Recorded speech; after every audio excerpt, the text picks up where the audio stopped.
soft as moss beneath your feet, as a morning breeze swept through the tangled wilds of Elder Glen.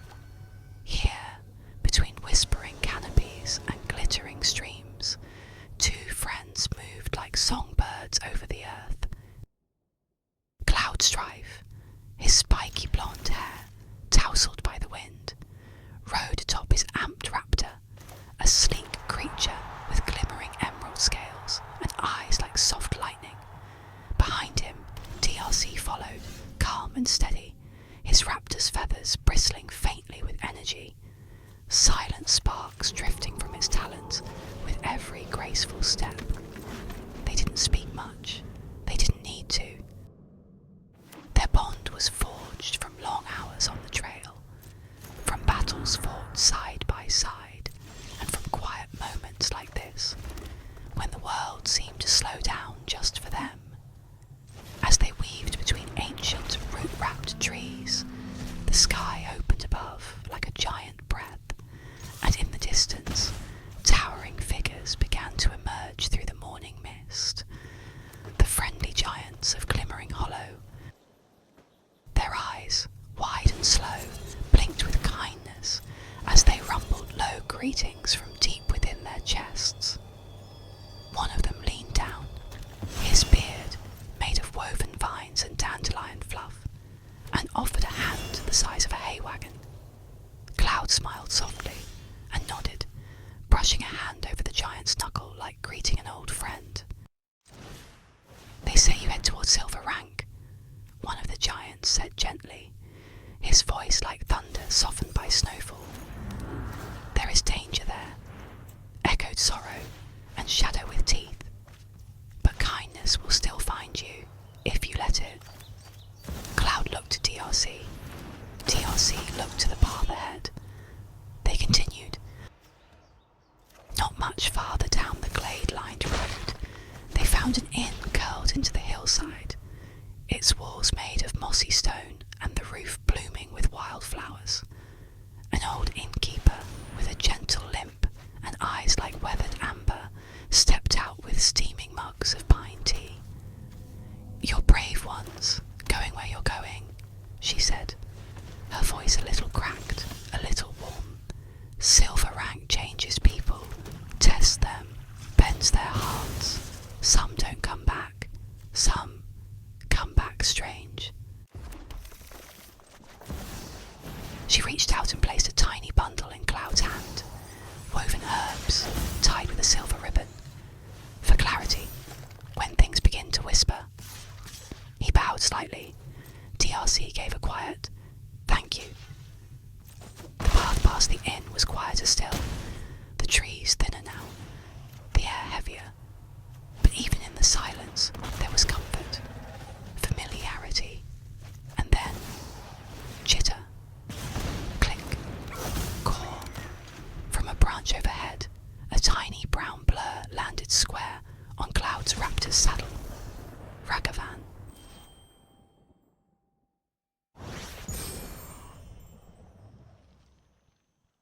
Their monkey friend, mischief in his eyes, a tiny bandana tied crookedly around his head. He squeaked once, then rummaged in his little pouch, pulling out a pine cone. He offered it up solemnly. Cloud took it. "Thanks, buddy." With Ragavan now settled on DRC's shoulder, the trio rode again. Two warriors and a monkey, astride amped raptors, beneath a sky turning silver, toward a future unknown but not unloved. Because even when the road darkens, friendship is a light that doesn't flicker. The march towards silver turns to night, and the trio starts to wind down for the night. The fire crackles gently. Cloud, DRC, and Ragavan sit in a loose circle, the ambered raptors resting nearby, their glowing eyes half-lidded in the dark. A small bundle of the innkeeper's clarity herbs smoulders between them, the smoke rising slow and spiralling like soft dreams. "This that Tankeroni pizza," said Cloud. "I'ma be higher than your mum." DRC, unfazed,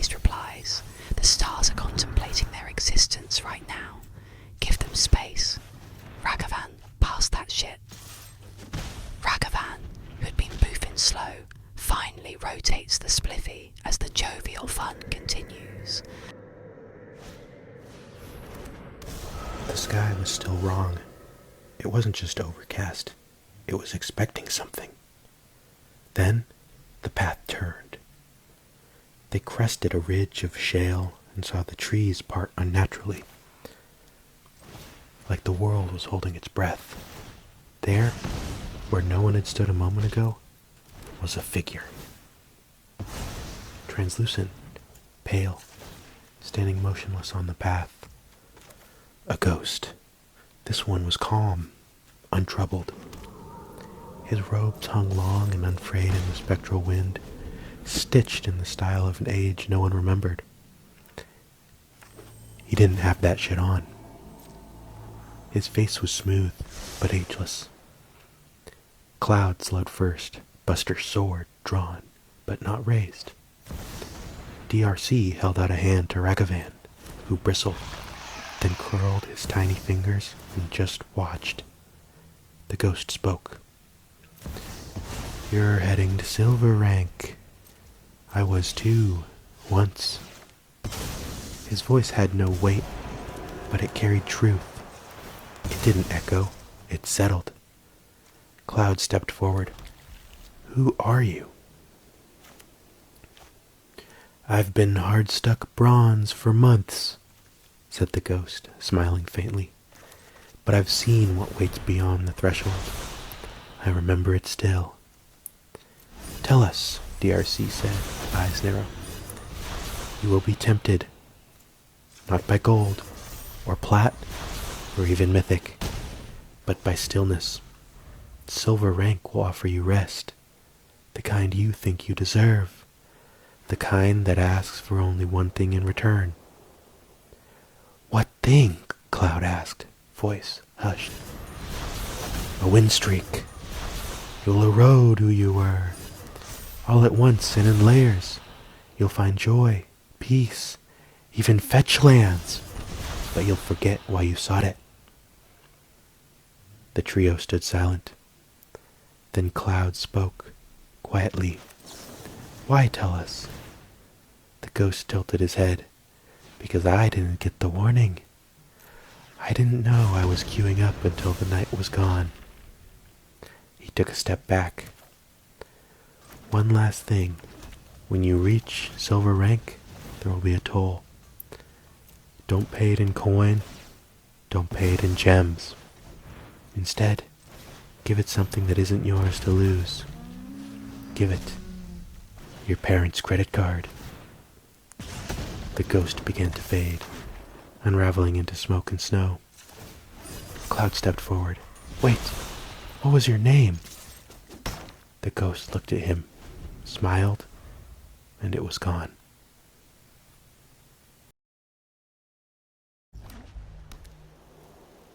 The morning came in wrong. It wasn't the usual hush of mist over the wilds, nor the early bird chatter or golden dew. This morning arrived crooked, as if something had cracked in the sky and let the color drain out. When Cloud Strife opened his eyes, the world was gray, not stormy, not cold, just drained. His amped raptor shifted nervously beside him, its breath shallow, eyes darting. DRC was already up, crouched by the fire pit, eyes narrowed. "I had a dream about Sydney Sweeney. Best night ever," he said flatly. Cloud nodded. "I thought she acted well in Euphoria. Plus that one rom-com wasn't bad." A branch snapped, not far off. Ragavan perched high on a branch, tail twitching. He hissed low and sharp. They moved fast, instincts honed from days on the trail and darker nights beyond. The trio slid into the underbrush just as figures appeared on the path. Tall, gaunt men and women in ash-colored robes, faces hidden behind masks of painted bark. They carried rusted scythes and prayer totems. One chanted low, "I put the new 4Gs on the Jeep. I trap till the bloody bottoms is underneath. Religious zealots, DRC whispered. They say they only say it in songs. They've crossed the river, Cloud muttered, which means they're trying to avoid sales tax. Suddenly, one stopped, turned its mask toward the thicket where they hid. Then it screamed, and not just into the forest, but into something else. From the trees behind them, translucent figures rose. "Oh, hell nah," said Cloud. "We're dipping." The trio jumped on their amped raptors and ran.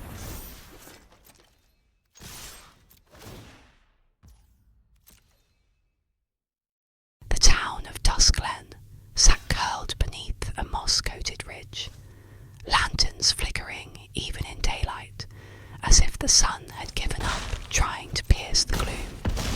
The trio arrived breathless, coated in dirt and dried sap, haunted by the screams still echoing faintly behind their eyes. They didn't speak much, just passed under the crooked archway of the town gate and headed toward the first sign of rest, a tavern called the Hollow Light. It was dim, warm, strange, and they were not alone. Two women were seated near the hearth, each in long travelling coats, leather etched with subtle glyphs that shimmered faintly in the firelight. They had the look of foxes about them, sharp, lean, watchful. Soul wardens, and Latinas, no less. They said no names. Names, they said, were promises, and they had broken too many. Cloud sat with a respectful nod. DRC leaned against a beam nearby, quiet, unreadable. Ragavan curled up in a windowsill, his tail twitching nervously, as it always did when he was with Latinas. The wardens were flirtatious, but not in ways you could easily track. One moment they'd be laughing softly at some imagined joke. The next they'd be staring at you like they were trying to measure your soul's shape. They said things like, "Cruises. I thought it was Bronco Airlines." Cloud and DRC believed it was the perfect opportunity for a two-man mission. Ragavan knew it was. He could only wait and wish for a particularly busty Andean saddleback to walk through those doors. She never does. Cloud and DRC untuck their amulets, ready for motion. "Girl, are you hearing voices, or am I just schizophrenic?" remarks Cloud. After hearing such a travesty, the ladies act as if they don't speak English for the rest of the night, which ends as uneventful as it began.